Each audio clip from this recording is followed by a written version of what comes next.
Dengan cara yang lembut, engkau bisa menggoncangkan dunia. Jangan dikira menggoncangkan dunia itu harus cara keras, harus teriak-teriak, harus melakukan hal-hal yang bombastis yang enggak.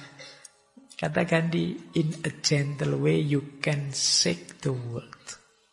Dengan cara yang lemah lembut, engkau pun bisa menggoncangkan dunia. Nah, jadi teman-teman cek dirinya masing-masing, kalian tipemu tipe apa. Kalau bisa ya cari jalan yang gentle saja. Karena kadang-kadang jalan gentle itu lebih mengguncangkan. Jalan lemah lembut itu lebih menggetarkan. Ini nanti dicontohkan oleh Gandhi dengan puasa-puasa beliau.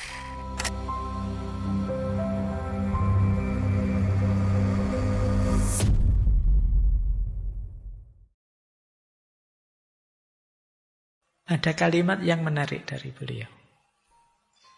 In a gentle way, you can shake the world. Dengan cara yang lembut, engkau bisa menggoncangkan dunia. Jangan dikira menggoncangkan dunia itu harus cara keras, harus teriak-teriak, harus melakukan hal-hal yang bombastis yang enggak. Kata Gandhi, in a gentle way you can shake the world. Dengan cara yang lemah lembut, engkau pun bisa menggoncangkan dunia. Nah, jadi teman-teman cek dirinya masing-masing, kalian tipemu tipe apa. Kalau bisa ya cari jalan yang gentle saja. Karena kadang-kadang jalan gentle itu lebih menggoncangkan. Jalan lemah lembut itu lebih menggetarkan. Ini nanti dicontohkan oleh Gandhi dengan puasa-puasa beliau. Jadi beliau kalau protes puasa. Dan itu semua puasa yang beliau lakukan sukses.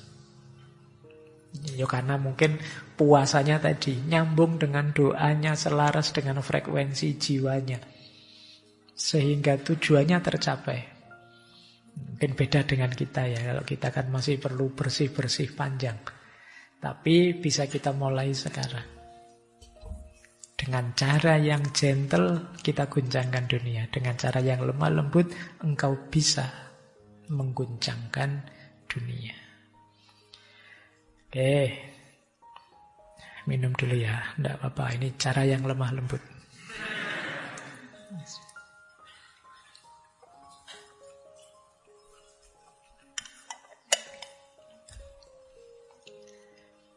Kita lihat, ada beberapa momen puasa beliau yang terkenal.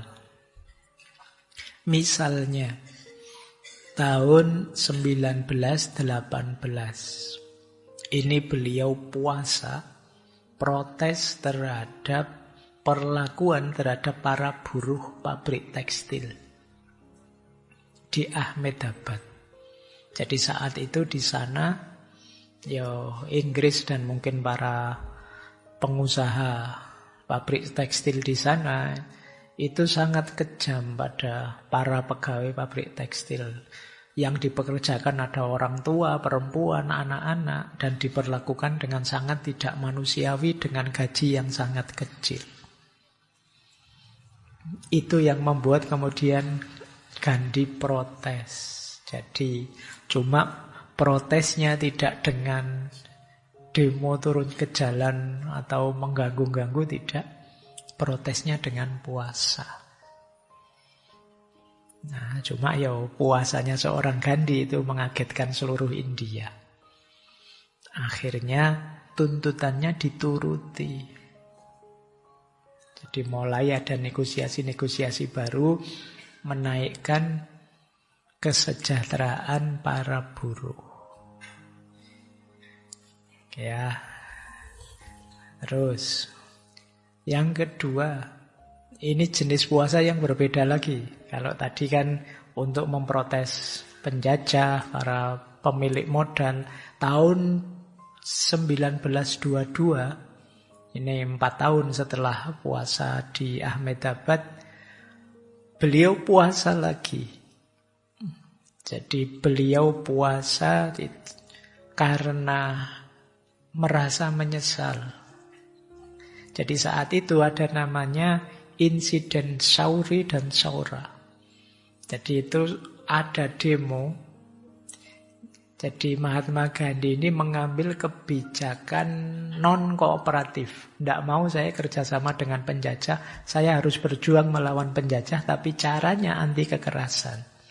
Antara lain dengan demo-demo. Demo yang tidak keras. Cuma yang namanya massa, begitu turun ke jalan, biasanya terus lepas kontrol.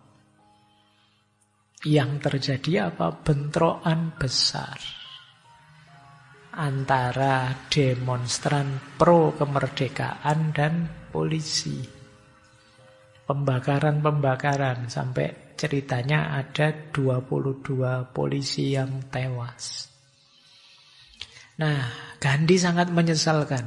Ini padahal strategi kita itu anti kekerasan, kok bisa sampai begitu? Ya karena memang psikologi massa itu kan begitu.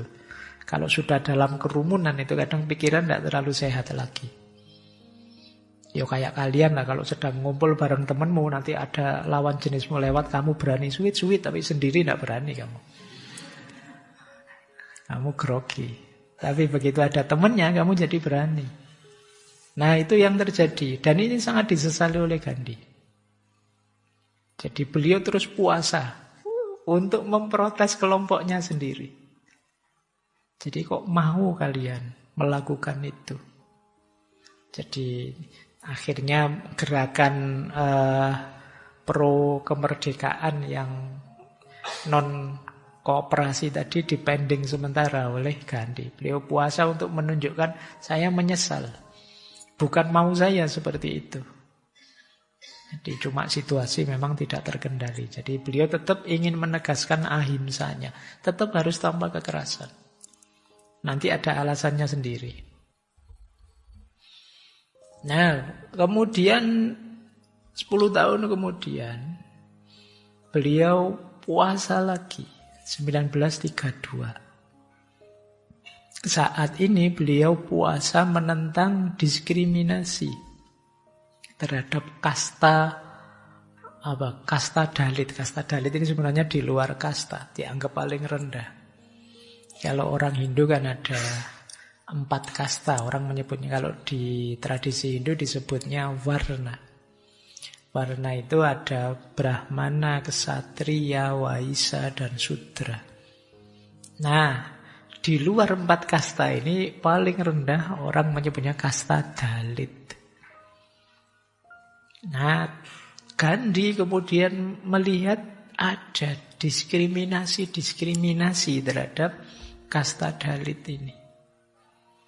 Beliau tidak setuju dengan model diskriminasi ini. Bahwa ada kasta dimaknai profesional, oke.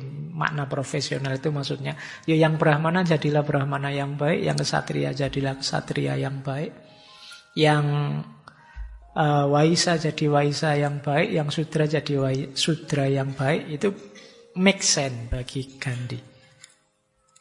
Jangan campur lebih rusak. Nanti kita ini misalnya pekerja sih bukan Brahmana, tapi kalau kita gaya kayak Brahmana bisa ngaco.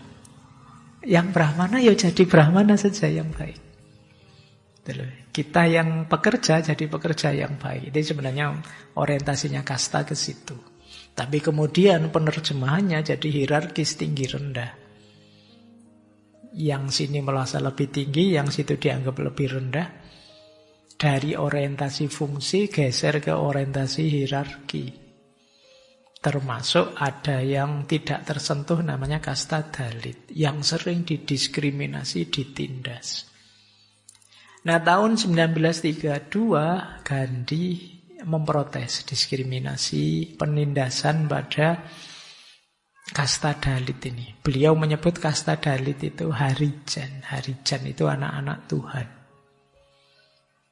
Jadi meskipun oleh orang dianggap kasta paling rendah, oleh Gandhi disebut anak-anak Tuhan. Dan dari situ nanti setelah 6 hari puasa, akhirnya disepakati Pakta dari Puna yang di situ terus memberi hak bahkan pada orang-orang Dalit ini untuk pemilihan dan juga perwakilan dalam pemerintah. Jadi ini beliau puasa. Jadi macam-macam puasa beliau. Kalau sedang punya keinginan, punya perjuangan, beliau mengiringinya dengan puasa.